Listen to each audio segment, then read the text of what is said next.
Bismillahirrahmanirrahim. Assalamualaikum warahmatullahi wabarakatuh. Alhamdulillahirrabbilalamin. Allahumma salli ala Sayyidina Muhammadin wa ala alihi wa sahbihi wasalim azmain. Alhamdulillah, kami dari Yayasan Rubatul Khairat Kota Ternate di bawah pimpinan Al-Habib Abdurrahman bin Kamil As-Sagaf. Sementara ini kami lagi membangun gedung pondok pesantren Rubatul Khairat Madrasah Al-Ulya yang sementara dibangun, ya. Gedung lantai 3. Kami sangat membutuhkan dana infak dan sedekah dari jamaah bapak-bapak dan ibu-ibu. Bagi yang mau berinfak untuk melanjutkan pembangunan gedung pondok pesantren, bisa ditransfer di rekening Bank Syariah Indonesia atas nama Yayasan Rubatul Khairat. Nomor rekening 723563956. Terima kasih.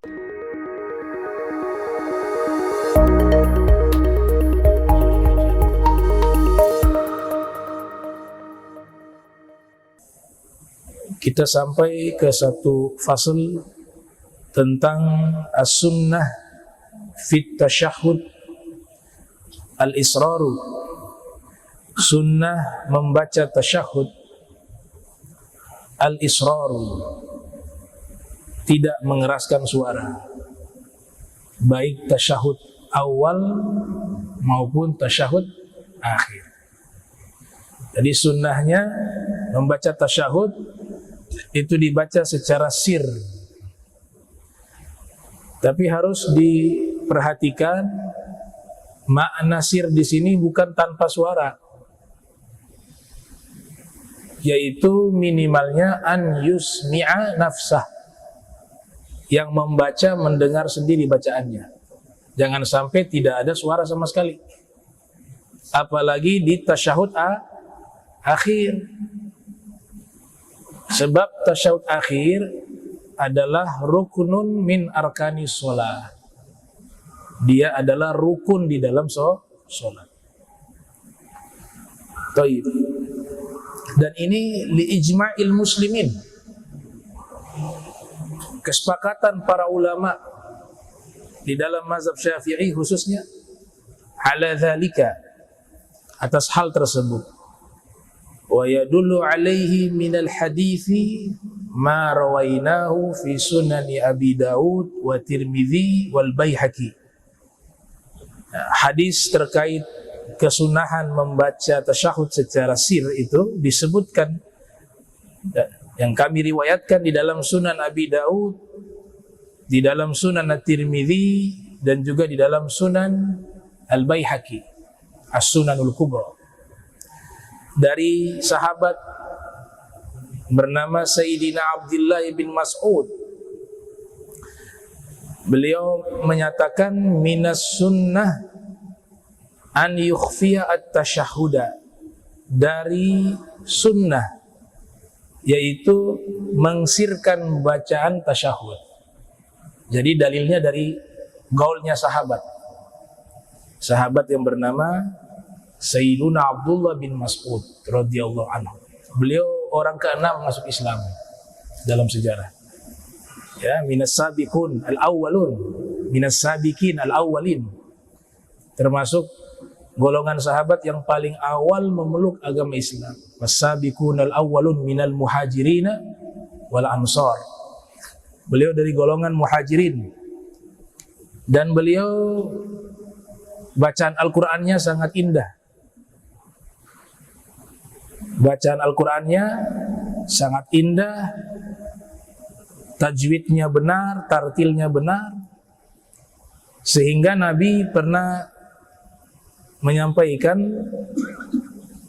man arada an yaqra al-Qur'an tari'a kama unzil falyaqra ala qiraati Ibni Ummi Abdillah, atau kama qala sallallahu alaihi wasallam, Ibni Ummi Abdillah.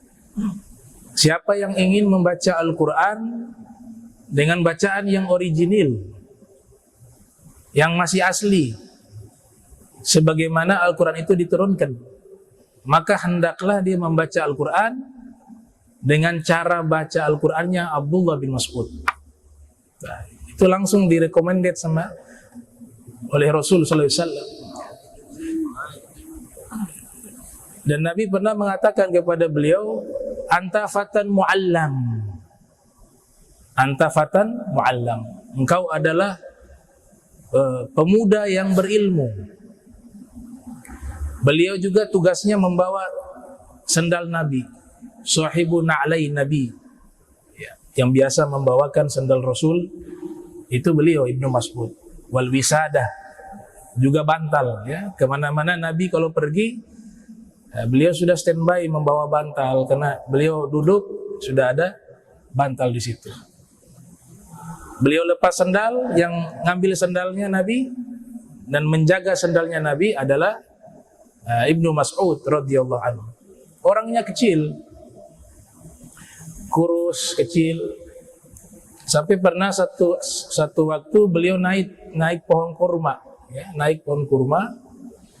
Kemudian angin bertiup, betisnya kelihatan, betisnya halus. Para sahabat ketika menyaksikan pemandangan itu mereka tertawa karena melihat betisnya Ibnu Mas'ud yang sangat kecil. Dan Nabi ada waktu itu. Kemudian Nabi bertanya, kenapa kalian tertawa? Mereka mengatakan, wahai Rasul, itu lihat betisnya Ibnu Mas'ud. Kemudian Rasul bersabda, wallahi, demi Allah, lasaquhu yaumal qiyamati akbar min jabali Uhud. Atau kama qala sallallahu alaihi wasallam. Demi Allah, betisnya Ibnu Mas'ud itu di hari kiamat lebih besar dari gunung Uhud. Ya. Ada li ta'zimih wa tashrifi wa takrimih. Ya, ucapan itu untuk memuliakan beliau. Ya. Memuliakan beliau. Jadi beliau yang mengatakan bahwa sunnah memelankan bacaan tasyahud.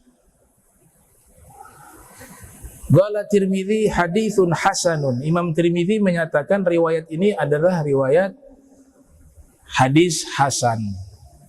Hadis hasan, hadis yang bagus. Istilah hasan ini yang mempopulerkan Imam Tirmidzi.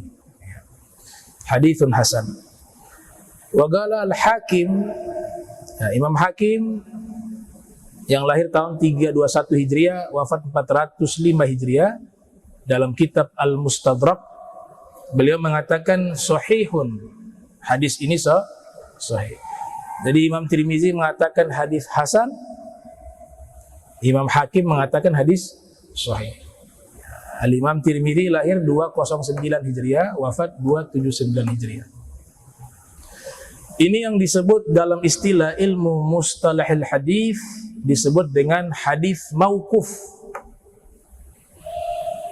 Jadi beliau tidak menyampaikan keterangan dari Nabi, langsung beliau yang mengatakan, sahabat yang mengatakan.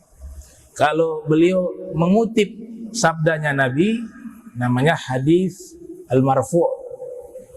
Wa ma udhifa lin nabi marfu'u wa ma litabi'in huwal maqtu'u. Jika dinisbatkan kepada Nabi riwayat tersebut, maka disebut hadis marfu'. Wa ma adaftahu ilal ashabi min qaulin wa fi'lin fahuwa mauqufun zukin. Dan jika disandarkan riwayat itu dari sahabat, disebut dengan hadisul mauquf.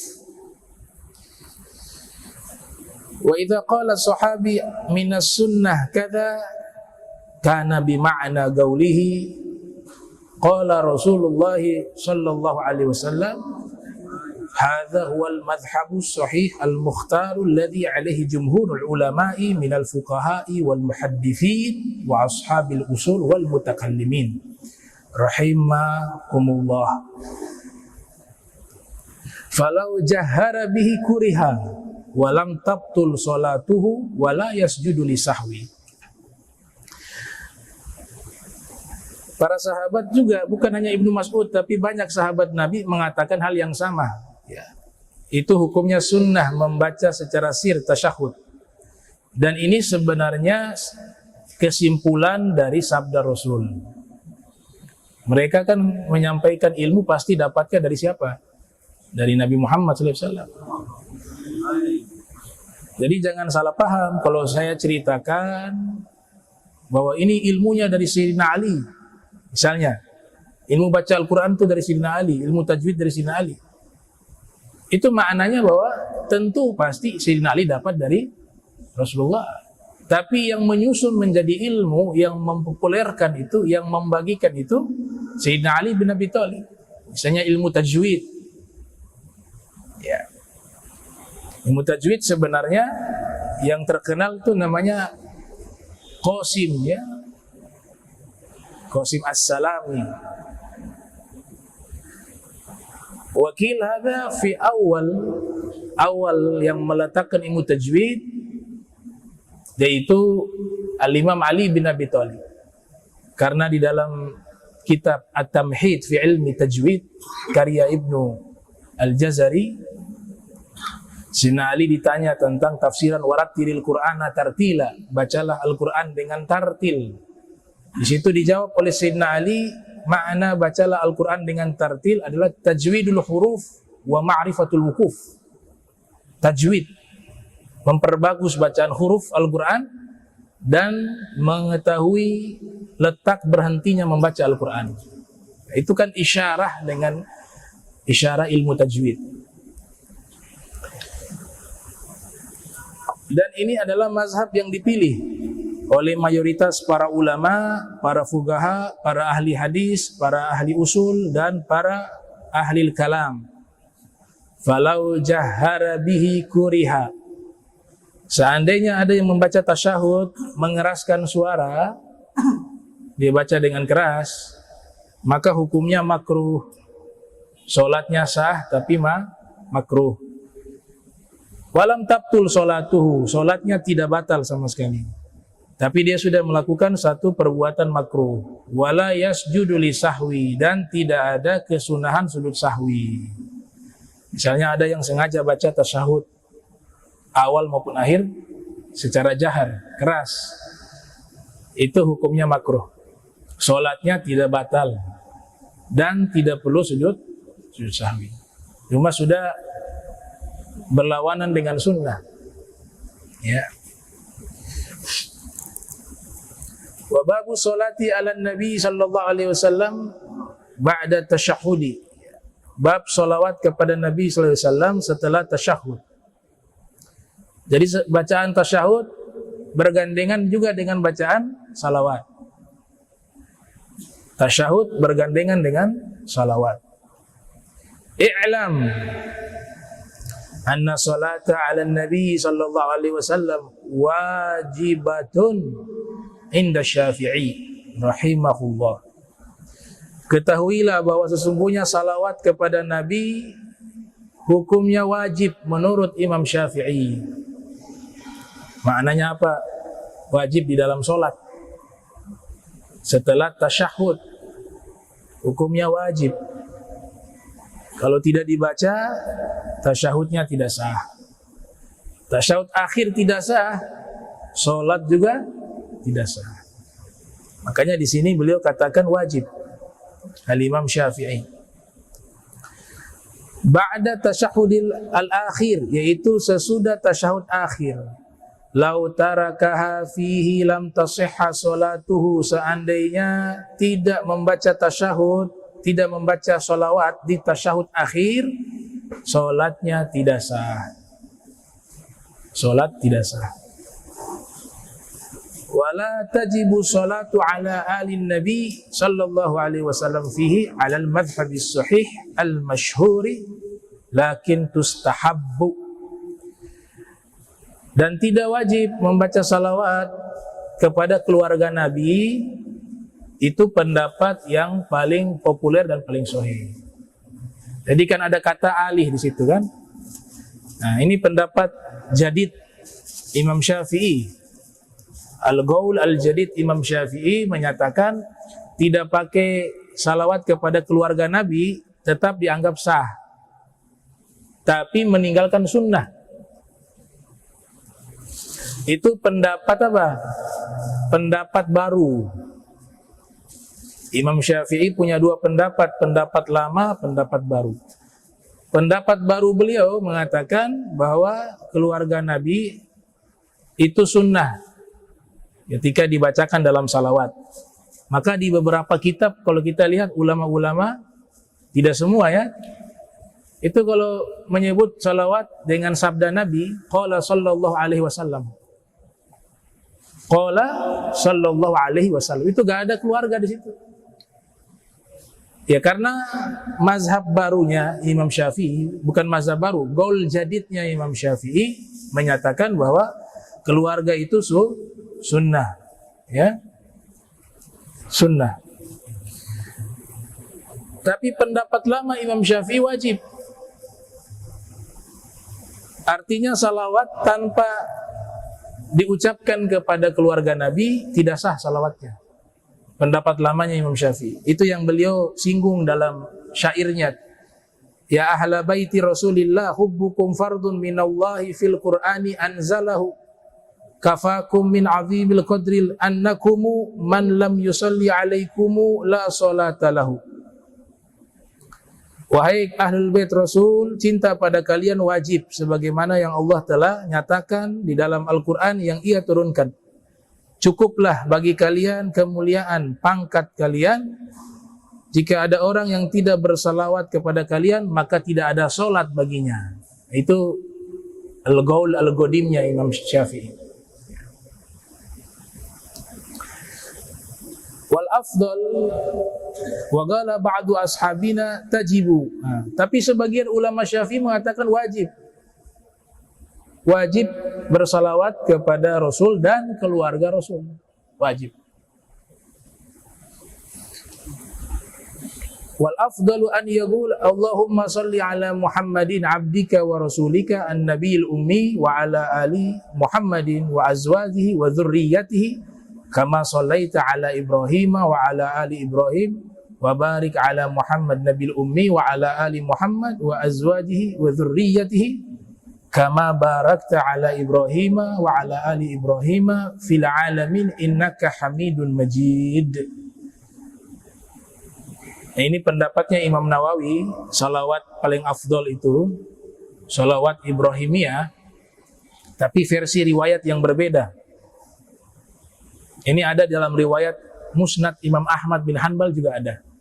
Ya, yang lahir 164 Hijriah, wafat 241 Hijriah. Yang kesimpulan artinya di sini ya Allah berikanlah salawat kepada Nabi Muhammad, hambamu, rasulmu, Nabi ummi, dan juga kepada keluarga Muhammad, istri-istrinya, dan anak turunannya. Kalau yang biasa itu kan gak pakai anak turunan. Tapi riwayat ini pakai anak turunan. Ini menunjukkan bahwa anak turunan Nabi itu masih ada. Karena salawat ini Nabi sampaikan termaktub dalam Musnad Imam Ahmad bin Hanbal dengan menyertakan salawat kepada keluarganya, istri-istrinya, dan anak turunannya. Kalau anak turunan Nabi tidak ada, tidak mungkin Nabi bersalawat menyebut anak turunan. Karena anak turunannya ada, Nabi sebut dengan kata zurriyatihi, ya, anak turunan. Imam Mahdi itu dalam hadis Nabi nyatakan al-Mahdi min auladi Fatimata min zurriyati. Imam Mahdi itu anak turunannya Sayyidah Fatimah min zurriyati, dan berasal dari anak keturunanku. Ini membantah sekelompok kaum muslimin yang menyatakan bahwa turunan Nabi sudah tidak ada. Ini bantahannya langsung dari Nabi. Nabi salawatnya kepada turunannya. Nabi sebutkan Imam Mahdi juga adalah turunannya.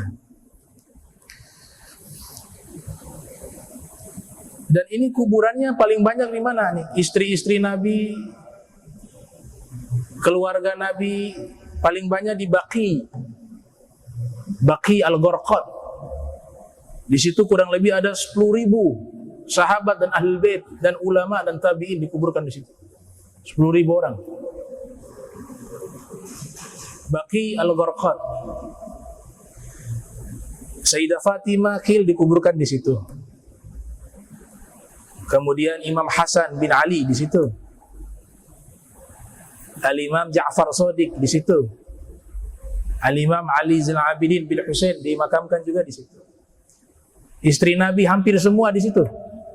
Di Baqi. Ya. Imam Malik bin Anas, gurunya Imam Syafi'i, dikuburkan di Baqi juga. Imam Nafi' juga dikuburkan di Baqi. Banyak. Dan ini istimewa tempat ini. Bahkan saking istimewa, lokasi kuburan itu Allah yang wahyukan. Allah yang wahyukan memilih lokasi pemakaman tersebut. Sebagaimana dinukil di dalam kitab Al-Mustadrak, Al-Imam Al-Hakim meriwayatkan, Rasul bersabda, umirtu bihadzal maudhi'. Saya diperintahkan untuk mengambil lokasi ini. Saya diperintahkan, maknanya apa? Saya diwahyukan oleh Allah untuk menjadikan tempat tersebut sebagai lokasi pemakaman sahabat-sahabatku dan ahlul baitku. Dan orang-orang beriman, orang-orang pilihan yang bisa dikubur di situ.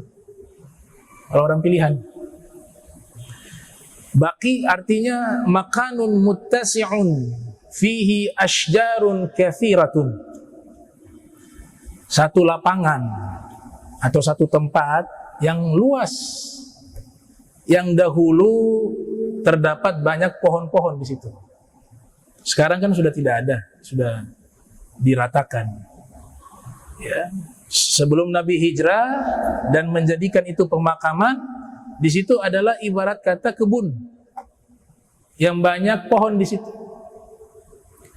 Itulah arti daripada baqi, baqi'un.